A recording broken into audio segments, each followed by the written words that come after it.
This is Dr. Bafano with another lecture on Middle East politics. In today's lecture, we're going to continue to discuss the origins of the Arab Spring, a series of revolutions that broke out across the Middle East from 2010 to 2011.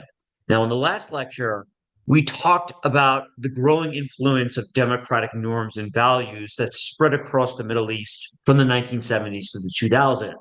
Now, in today's lecture, we're going to talk about another cause of the Arab Spring, the economic causes. This is going to help explain why it is that some countries in the Arab world experienced severe revolutions and others did not. So let's get to it. I'm going to share my screen with you. Let me take out my slide here. All right, the economic roots of the Arab Spring. Now, while some political science scholars argued that the spread of democratic norms and values due to globalization and the third wave of democratization, this influenced the Middle East considerably, other scholars argue that this was not enough to cause the Arab Spring. You see, only some countries in the Arab world had revolutions that threatened the governments of those countries, whereas others did not. And when you look at the region, what we find is that some of the wealthiest countries in the region, particularly the oil rich Arab Gulf monarchies, most of these countries did not experience revolutions. The only exception to this is Bahrain, and we're going to discuss why that was an exception in a little bit. In contrast, most of the very poor Arab republics, such as Egypt, Syria, okay, they're going to experience revolution. So we're going to understand, A, why these countries had such wide economic disparities, and B, why it is that the Arab republics, why they experienced revolutions.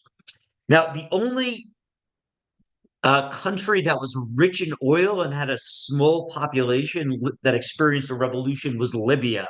We're also going to understand why it is that Libya specifically had a revolution as well, as we're going to find out the Gaddafi regime wasted a lot of its economic resources. So we're going to talk a lot about that. So there's a group of scholars that argue the Arab Spring also had an economic dimension to it here. Now, when we're looking across the region, and we went over this with the last lecture, I highly recommend listening to the prior lecture.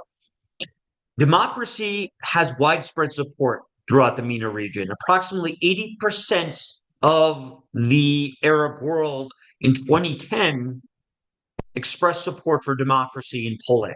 Okay, so this is something that's very important to keep in mind. Yet, only some countries experienced revolutions that ended up leading to the overthrow of their respective regimes. So, Egypt, Tunisia, Libya, Syria, Bahrain, these countries experienced extensive revolutions, whereas our Arab Gulf countries, such as Saudi Arabia, Kuwait, Qatar, Oman, the United Arab Emirates, they didn't experience the type of political instability that was experienced elsewhere in the region.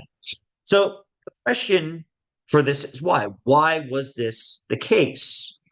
Well, one of the factors that's critical here is the degree of economic development.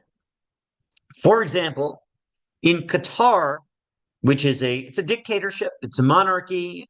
The GDP per capita is extensively high. Okay, so for example, according to 2010 numbers, the World Bank numbers, Qatar had a GDP per capita in that year of about $96,000 per capita. Now, in contrast, Yemen, which did experience a violent revolution that overthrew the regime, the country only had a GDP per capita of $1,408 per person, right? So whereas Qatar is extensively wealthy, Yemen is extensively poor, okay? In fact, I want to just briefly show you more details about some of these differences across the region. Let's take a look at this chart here. I gathered together data from a couple of different sources. We have some data from the World Bank, the United Nations Population Division, as well as the United Nations Development Program here. All these institutions are involved in conducting surveys and gathering data in different countries across the world. Now, I have your Arab Gulf monarchies, okay, the UAE, Saudi Arabia, Qatar, Oman, Kuwait, and Bahrain. And I have three statistics. GDP per capita, this is a measure of production per person within a country. And it's also kind of rough estimate as well, kind of the average sort of wealth of the average person in a country.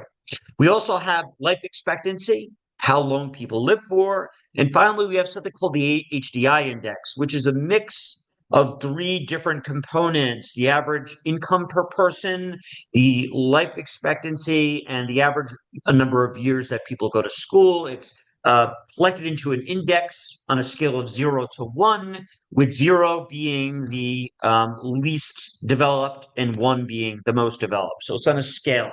Okay.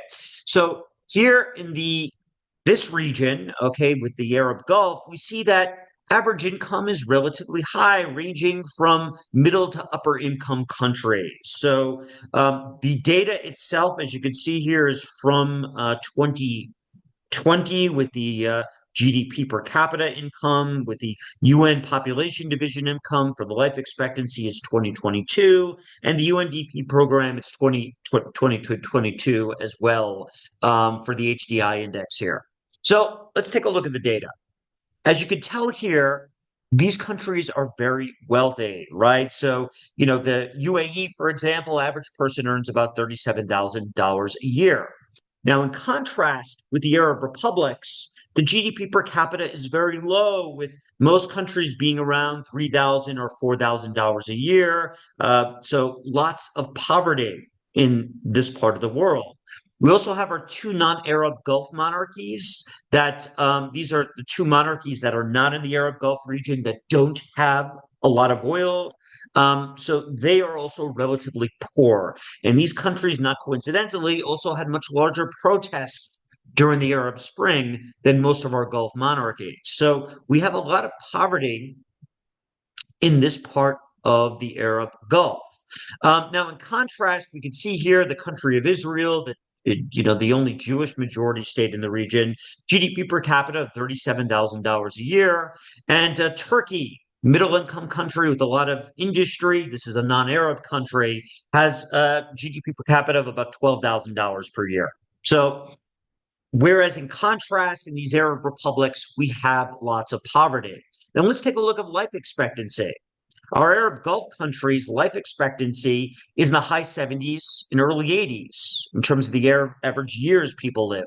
This is similar to Western countries. So, because of all their oil wealth and their tiny populations, they've been able to provide a good welfare state for their publics, access to good public health care. And we can see here the HDI indexes here are very similar to Western countries. In contrast, they are much lower in the Arab Republic. So citizens go to school for fewer numbers of years. They have much lower life expectancies, about 10 years younger than in our Arab Gulf monarchies. And the same is true here for our non-Arab Gulf monarchies. Jordan and Morocco have much lower life expectancies as well as lower HDI indexes. So as a consequence, some countries in the Arab world are much poorer than others. Now, let me just go back to my slide here. So scholars have argued that as a consequence of this, let me just move my slide here. There you go. Okay, so as a consequence of this, some countries in the Arab world did not experience severe uprisings, right? So, of course, within most of the Gulf states, they did not experience uprisings at all. Now, here's the reason for this. These countries historically have very small populations with a lot of oil revenue. And most of the dirty work, in terms of the toughest jobs, are done by guest workers from abroad and not by citizens. Most of the citizens that do have jobs in the public sector. And even for those who are unemployed, they often have access to good welfare benefits. And so, as a consequence, these citizens are relatively more happy with their regimes. And so, while the majority of people in the Arab Gulf, according to surveys today, think that democracy is the best form of government, at the end of the day, they're also not upset with their current regimes, with their current monarchies, and they're relatively happy with the status quo.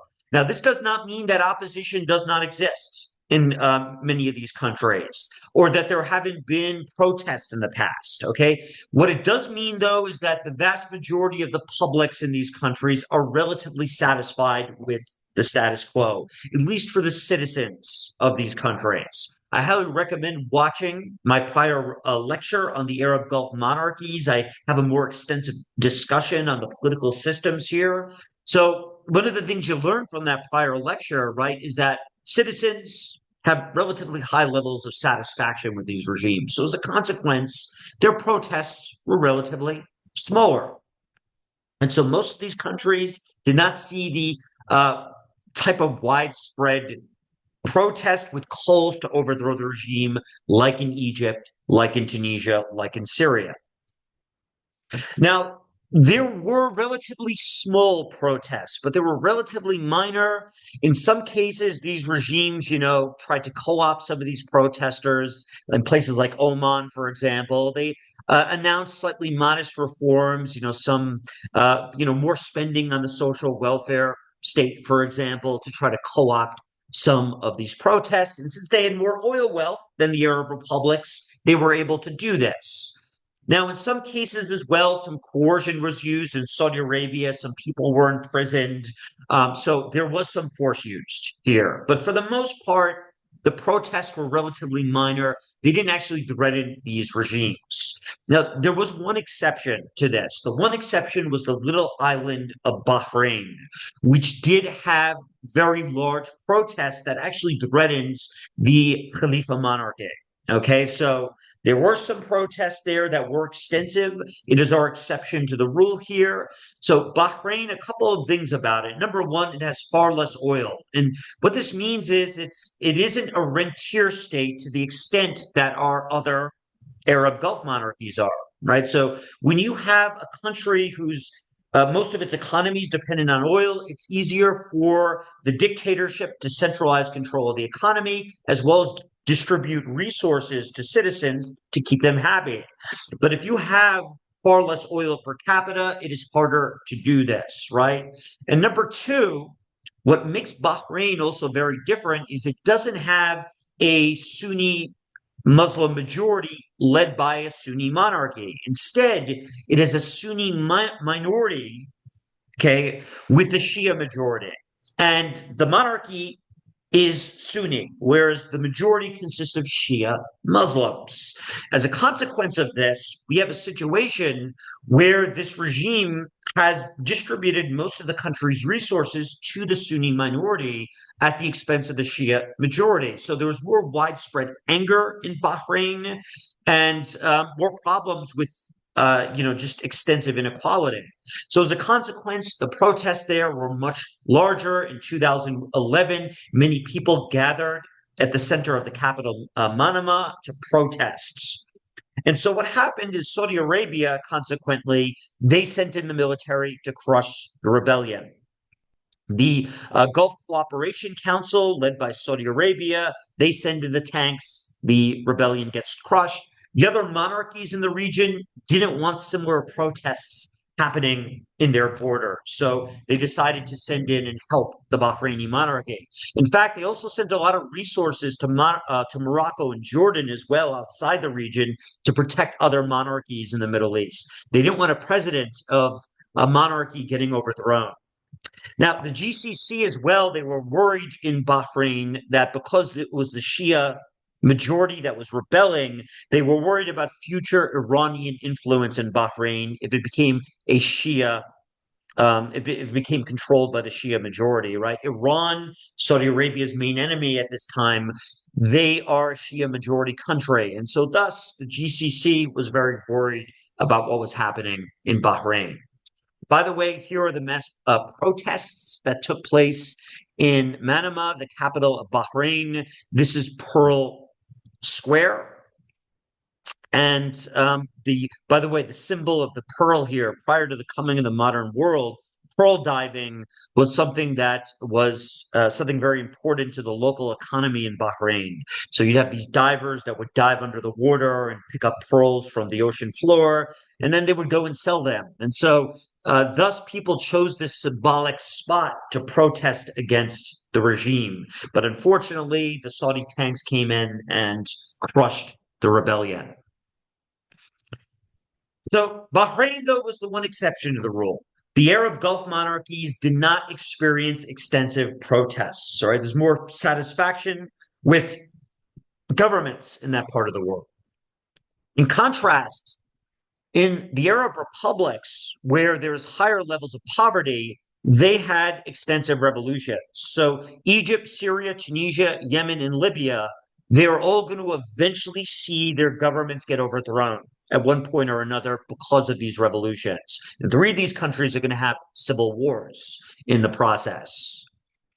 So we're also as well going to see the relatively poor monarchies outside the Arab Gulf, like Jordan and Morocco. They're going to have extensive protests as well. But as I said, they're going to get some aid from the Arab Gulf.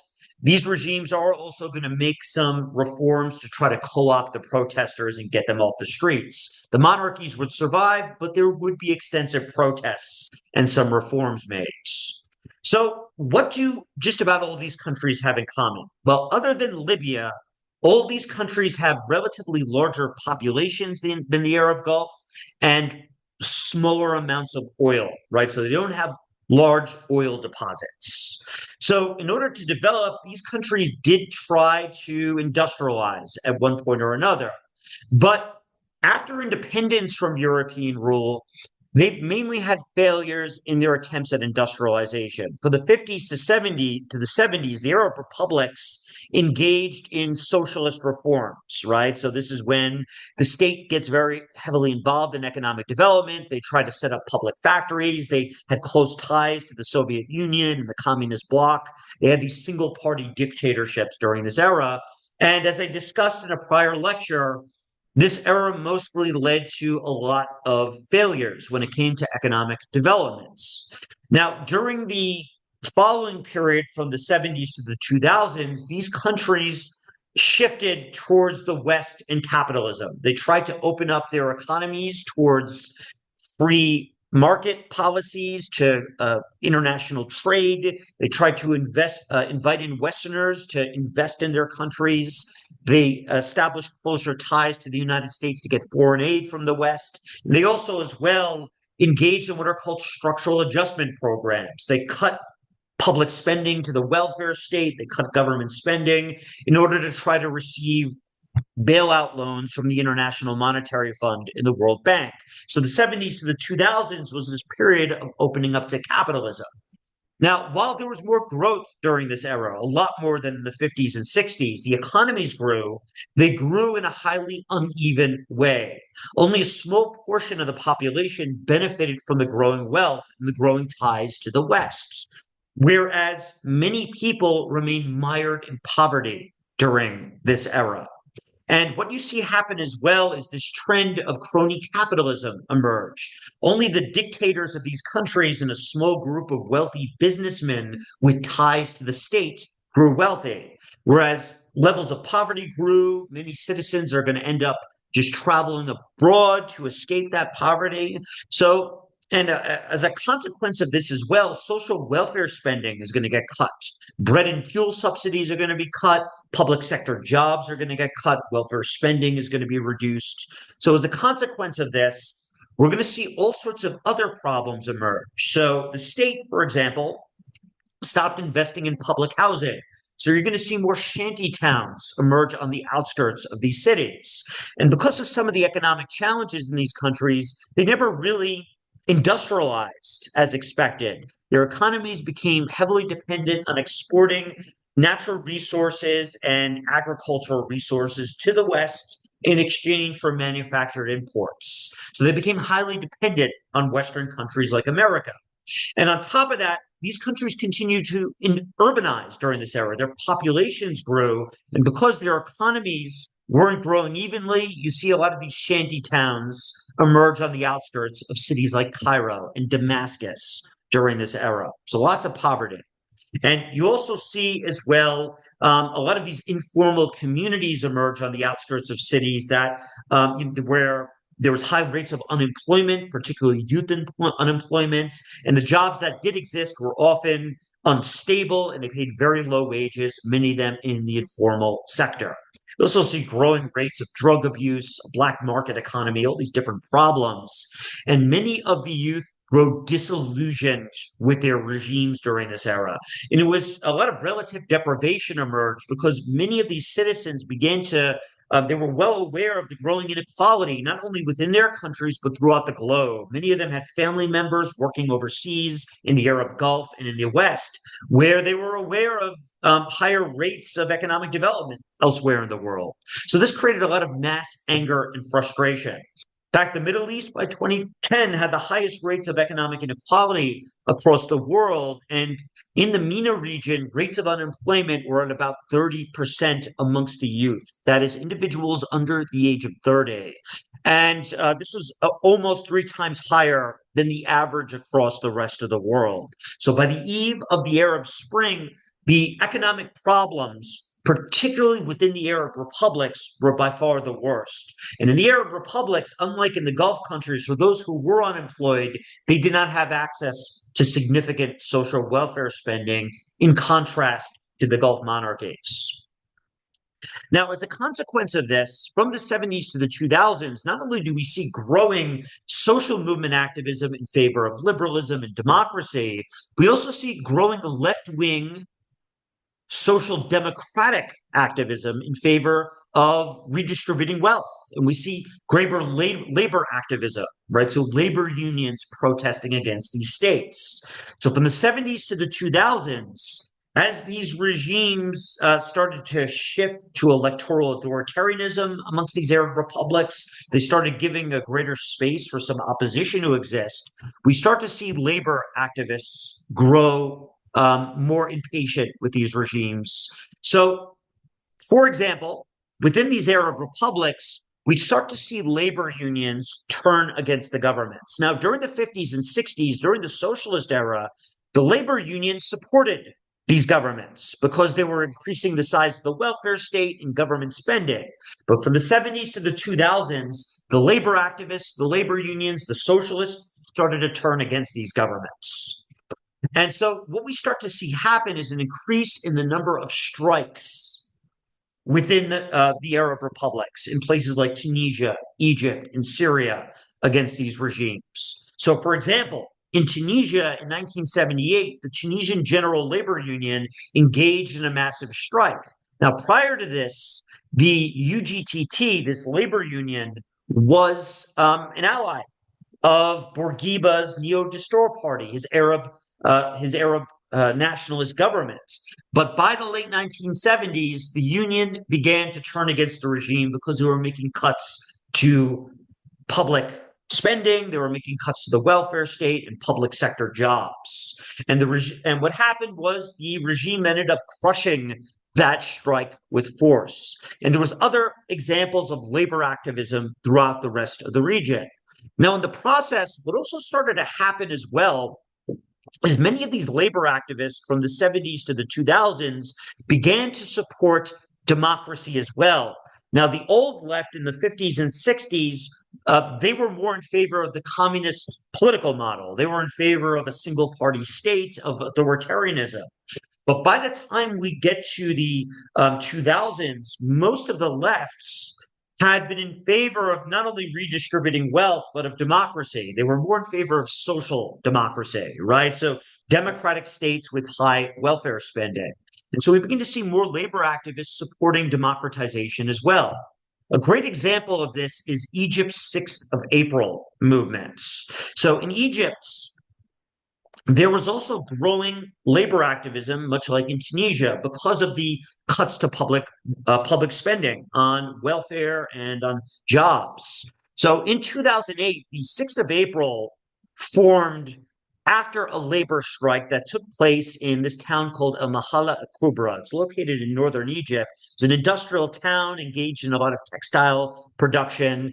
A lot of public factories were located there. Well, the government had right before this decided to make cuts to public spending on these factories. They were privatizing a lot of the factories during this time period, the Mubarak regime.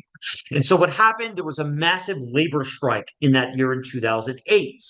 And when that strike happens, okay, so it's a strike that was a response to this government privatization efforts here. What started to happen is that a lot of unemployed youth in the capital, Cairo, they traveled to Mahala al Kubra to participate in that activism. And they also held protests in Cairo. So many of the unemployed youth in favor of democracy began to join these protests, okay, with these labor activists. And what happened was the police did use violence to suppress these protests, okay, but this was a growing sign, of antagonism towards these regimes in the region. So the protests that were happening in these countries weren't just about democracy, but they were also about redistributing wealth, about addressing problems like unemployment. Now, in response to all these protest activities, the youth formed the 6th of April movement because this was the date in which these young activists really started protesting in that year in 2008. And so they are going to be, during the 2011 revolution, one of the groups leading the way with these protests. And so these activists came out in support of democratic socialism, supporting democracy as well as strong welfare states. So this is the 6th of April movement here. We could see this is one of the symbols of the movement, right? We got the fists, that really symbolizing this more aggressive protest strategy here. And it says here, Harakat, Shabab, the 6th of April. This means the youth movement of the 6th of April. And this says here, Jabha Demokratia, so the Democratic Front at the bottom here. So they're in favor here of redistributing wealth as well as democracy. Now, right before the revolution as well, we have also other economic factors that are going to contribute to the Arab Spring revolts of 2011. And one of the things that happened in the years right before the revolution was the global economic recession that started off in the United States in 2008 because of the housing crisis there. The housing market collapsed in that year in America.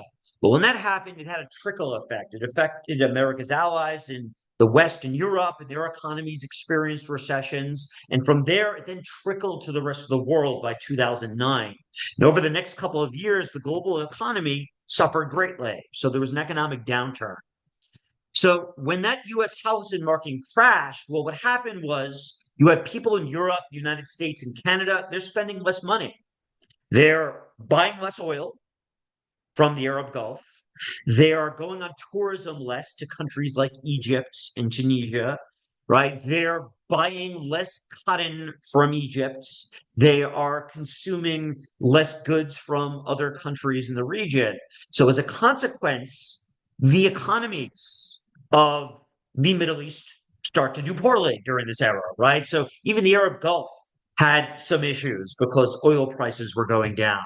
And on top of this, as the economies of both the West and the Arab Gulf start to suffer, well, this starts to be less tolerance for migration in these places, right? Since 2008, I'm sure most of you have noticed there has been this big anti-migration backlash within the European Union as well as in the United States. And so as a consequence, some countries put restrictions on migration. Even in the Arab Gulf, they've had less guest workers in recent years. And this meant in those Arab republics that there were fewer exit opportunities, fewer opportunities to go abroad and earn a living and send money back to their families. So this led to a lot of suffering, and a lot of people actually returned from the Arab Gulf back to the Arab republics during this era. A lot of those guest workers went back home. And so thus we get these really bad recessions, and this increased a lot of anger towards these regimes. So the Arab Spring wasn't just about a pro-democracy movement. It was also a revolution that was angry about economics as well. And, it's easier to get larger protests when you combine democracy grievances with economic grievances. You might tolerate a dictatorship if things are going really well economically, you and your family are living well. But if the economy is also taking a downturn, that is a recipe for disaster, right? If you perceive things are getting worse in your life, this can inspire you to go out to the streets and protest. And so we can see here this global financial crisis. Here's the data led to a rapid drop in world GDP growth as populations were still growing. And this happened in both the developed and the developing world during this era, something that's very important to keep in mind. And in fact, it had an even worse effect on the developing world. So, a crisis that started in the United States spread all across the globe. And thus, it's not just, you didn't just see protesters with pro democracy signs and pro democracy chants. There was also chants about the economy. A lot of people had felt that their states had abandoned them, that they had violated the social contract in these Arab republics by cutting social welfare spending, by cutting bread subsidies. This created a lot of mass anger and frustration. So we can see here, for example, this young child here, bread in Egypt was a big symbol of the revolution. A lot of protesters held up bread. This is Egypt's bread in the Egyptian Arabic dialect is known as aish. Aish literally means life. Okay, so bread is so important in Egypt. It's a big part of the diet there. And once the government started cutting subsidies, this created a lot of anger towards the government in Egypt. So big symbol of the Arab Spring here. Now, one last note. It is true that Arab Gulf monarchies had a lot of oil, okay? But here's the thing. It should be a slam dunk, right? If you have a lot of oil and a tiny population, it should be very easy to keep your population happy. Even if you have a lot of corruption and inefficiency, if you're swimming in oil wealth, it shouldn't be too hard to call up most of the population. However, if you use that oil wealth really badly, you can experience problems. So just because you have a lot of oil, this does not guarantee necessarily stability in the long term. Okay. So, and of course, eventually oil wealth will one day run out, by the way. So some of these monarchies in the Gulf, they've got a lot of things to worry about in the long term future. So oil is not a guarantor of, things being stable for you in the Middle East. I point to the case of Libya here as a great example. So under Gaddafi's Libya, despite the amount of oil that his regime had, the country's still going to experience a revolution. Now, a couple of things about Libya to understand this country, this case study. So it's relatively big geographically. It's a pretty big country in terms of the amount of territory it has, but it's really relatively small in terms of population. Most of the population is located in one of two regions. Number one, in Tripolitania. Here it's in northwest Tunisia, right along the coasts. So it's the center of this is the capital Tripoli here. And the other region is Cyrenaica, which is centered around the regional capital Benghazi here. So there's most of the population hugs the coast in these two little regions. This is where they get a little bit of rain from the Mediterranean climates. But most of the rest of the country's deserts, so it's known as the Feden. Very few people live out in the desert except in a few oases. So most of the population is located in these two little regions here. And as a consequence, the population is very small. So this is a desert country for the most part. For most of its history, most of the people were nomads. So only along these two little coastal regions do you see any extensive urbanization. And as I said, population small, only about 7 million people, and it's relatively homogenous. About 92% of the population consists of Arabic speakers and people who are Muslims.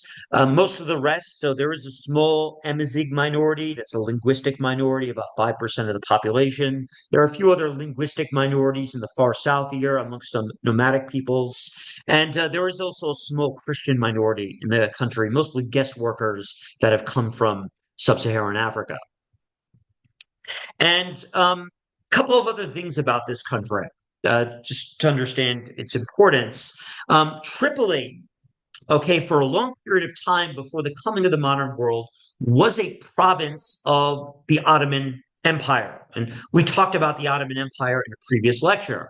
Now, unlike some parts of the Ottoman Empire, such as Egypt, Tunisia, as well as, of course, the heartland of the Ottoman Empire, Istanbul and what is now Turkey, where there was defensive development. Unlike those regions, Libya never experienced a period of defensive development under Ottoman rule, okay, prior to colonization. So it remained a very poor, rural part of the Ottoman Empire that lacked, universities, that lacked industry prior to the coming of European rule. So it was relatively underdeveloped in comparison with some of the neighboring provinces. Now, a couple of other things that are important about Libya. Like the Arab Gulf countries, it has a small population, and it also, as well, has a lot of oil. However, unlike the Arab Gulf countries, it had a very different experience with the Europeans. Unlike the Arab Gulf countries, it experienced direct European rule. It was directly ruled by specifically the Italians. The Italians conquered Libya in 1912 and ruled it for about approximately 30 years. And it was a very violent period of rule. The Italians spent most of the time period conquering Libya, and they used an extreme amount of brutality with the locals. Tens of thousands of Italian settlers came to Italy. They pushed people off of their land, and there was an extensive rebellion against Italian rule as a consequence, led by this family called the Senussi family. They were an important religious Sufi Muslim family. They led this revolt against Italian rule, and the Italians crushed it with brutality. In fact, ethnic cleansing was committed here. Hundreds of thousands of people were killed in the process.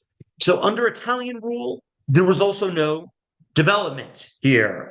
Okay, so all the way up until independence, this would remain a very poor, underdeveloped country.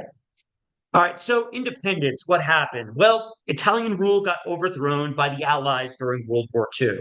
Okay, the British, the French, the Americans, they kick the Italians out.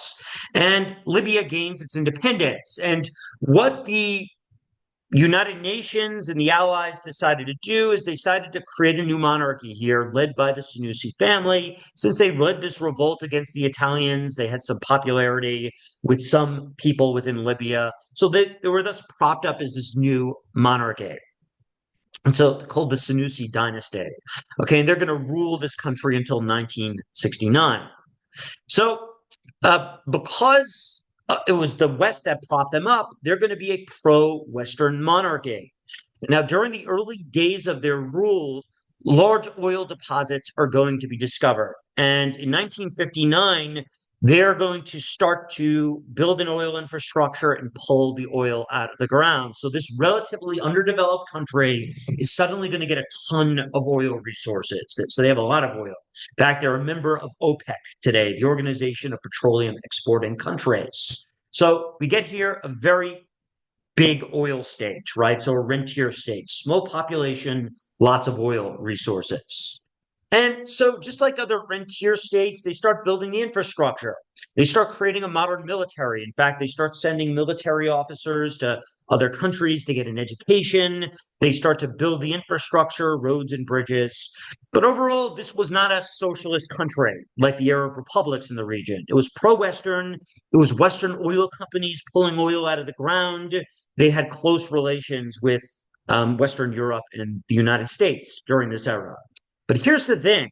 There were a lot of Libyans, because of that horrible experience under Italian rule, that did not have good positive opinions about the West. And there were many military officers that were inspired by Arab nationalism and socialism coming from countries like Egypt during this time period, and Tunisia and Syria. So as a consequence, in 1969, the monarchy was overthrown in a coup, okay? And it was led by Arab nationalists, those who supported having closer ties to Egypt, supporting Arab unity across the world. They supported the cause of the Palestinian Liberation Organization against the Israelis. And the leader of this coup was a young colonel named Muammar Gaddafi, who himself was an Arab nationalist. And so, like Gamal Abdel Nasser, he is going to lead this coup and lead this great change in Libya's government. And this was really the last of the great Arab nationalist military coups that took place across the region. So this was towards the tail end of the Arab nationalist era. So the Gaddafi was the last of them. We see here Gaddafi to the left as a relatively young man when he led this coup. So Gaddafi is going to become the country's dictator for the next 42 years, and it's going to be very unstable periods. Now, at first, he started off as kind of very similar to Nasser's regime and other Arab nationalists, right? So he started off with the socialist parties, the single party regime with the Arab nationalist policies. He tried to improve relations with other Arab nationalist governments. So it started off as kind of typical Arab nationalist regime. And I recommend watching my prior lecture on that topic to understand more about that. However, he begins to change direction in the mid to late 1970s, but in a way that was very different from other Arab nationalist regimes. You see, in other Arab republics like Egypt and Tunisia, they were starting to move those countries towards the West, towards capitalism and towards electoral authoritarianism, where they were opening up their elections to multiple political parties, although they were still fixing the election. So they were starting to open up their systems. And those other Arab republics had to do that because they were deeply in debt, they were struggling economically, they needed the West to bail them out. Now, Libya, in contrast, which was swimming in oil wealth, did not need a bailout from the IMF or the West. They had a lot of oil, and in fact, oil prices grew in the 1970s. So Gaddafi, seeing the decline of Arab nationalism and Nasserism, he decides to go in a different direction, but a very different direction, a very unique direction, or perhaps subjectively, a very crazy direction. He decides to create a political system all on his own, a new one that he creates from his own mind. Okay. He actually wrote a whole book called The Green Book. He decides to take Libya in a whole new direction. He argued that, the single party dictatorships of the Arab republics had failed, but he also argued that the capitalist democracies of the West were failures as well. So he decides to create the system called the Jamahiriya. Basically, what this system was a fake direct democracy. It consisted of all these local councils, okay, these local, at the local level, kind of like these town hall meetings where technically all the citizens could directly participate in local governance, and there would be no centralized government. There would be no centralized state, right? There'd just be these local councils that would run local affairs throughout the country. And all these local councils would run the local economy. Okay, so this kind of fake direct democracy. Now, why was it a fake direct democracy? Well, at the end of the day, Gaddafi never really allowed freedom of speech or freedom of assembly. And all the people who sat on these local councils were lackeys of Gaddafi. They never questioned his regime. And Gaddafi, while he dropped the title of president, so he's no longer the president of a single party regime. He continued to lead this special military force, okay, this revolutionary guard that would guard his so-called new revolution here. And he would continue to crack down on dissents. So he creates this very strange new government, and he actually forced his students in his country within schools to actually learn the Green Book, right? So in the process of this, Gaddafi creates this very personalized dictatorship. At the end of the day, this regime would come to benefit himself and his family members personally. And he would put his image everywhere within Libya. He would promote his family members to important positions of government. So he created this personalized political system. So as a consequence, we don't get any real type of democratization here. Now, at the same time, since he's not going to move closer to the West during this time period, he's going to continue to be anti-Western. He's going to replace the Gamal Abdel Nassers of the world of leading the way in the Middle East as being like this anti-Western opponent, just like Saddam Hussein was doing in Iraq at this time period. So, for example, he's going to continue to help train and fund members of the PLO, in the 70s and 80s, the Palestinian Liberation Organization. He's also going to fund various anti-Western militants. One great example of this is he gave funding to the Irish Republican Army, which was at the time engaging in an insurgency in Northern Ireland against the British government. On top of that, as well, he's going to start to allow various organizations accused of terrorism to operate in his borders. So, for example, there were a couple of terrorists that were involved in the bombing of this Pan Am flight that was bombed during this era. So 1988, the flight was bombed, and Gaddafi refused to hand over the terrorists that were responsible for the bombings. On top of that, as well, he began to develop a nuclear weapons program. So he starts to use his oil wealth not only to help fund and train a lot of militants in different parts of the globe that were anti-Western. He starts funneling money into nuclear weapons program on top of that. And he also gets aggressive with his neighbors.